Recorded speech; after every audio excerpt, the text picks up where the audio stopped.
Hello दोस्तों, कैसे हैं आप लोग। तो चलिए स्टार्ट करते हैं हम 5.3 का क्वेश्चन नंबर 6। तो चलिए इसमें हमको यहाँ पर दिया हुआ है a बराबर 2, d बराबर 8, sn बराबर 19। मुझे ज्ञात क्या करना है, n और an ज्ञात करना है। तो चलिए हम सबसे पहले हम sn बराबर हम फार्मूला लगाते हैं। तो sn बराबर होता है n/2 2a प्लस n-1 गुना d। तो sn का मान हमको दिया हुआ है 90, तो हम 90 पुट कर देते हैं। उसके बाद n का मान नहीं दिया है तो n ही छोड़ देते हैं, उसके ऊपर 2 लिख देते हैं। 2 गुना a का मान 2 है तो 2 लिख देते हैं, प्लस n का मान मुझे निकालना है तो n ही रख देते हैं, -1 गुना d का मान कितना है 8, तो 8 लिख देते हैं। तो आगे बढ़ते हैं। 90 n/2 गुना कर देते हैं, इसको 2 गुना 4 हो जाता है, प्लस अब इसको गुना करते हैं इसमें 8 गुना n, तो 8 n हो जाता है, -8।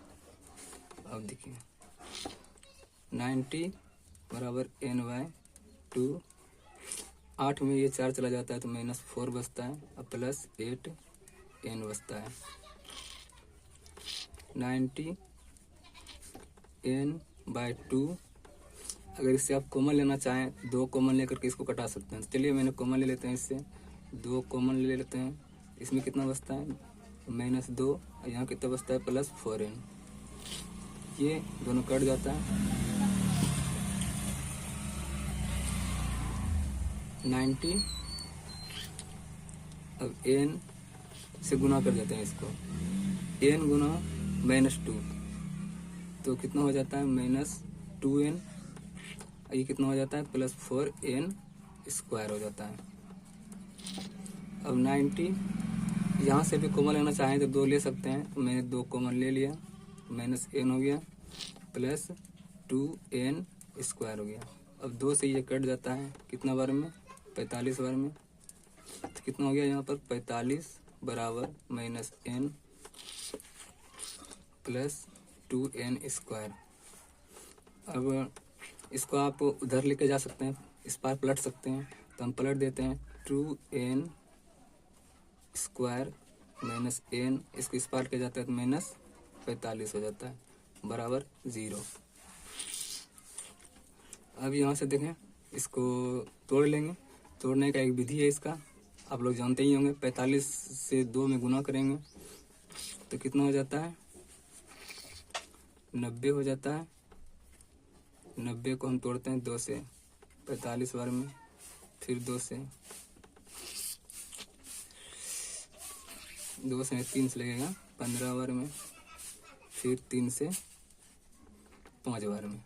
अब देखिए 5 दूना 10 और 3 तिया 9, 10 में 9 चाहता है तो 1 बचता है, तो मुझे इसमें गुना करके घटा करके कितना पुराना है n पुराना है, मतलब 1 पुराना है। तो हम इसको क्या लिख सकते हैं 2n स्क्वायर -10n -9n -45 बराबर 0।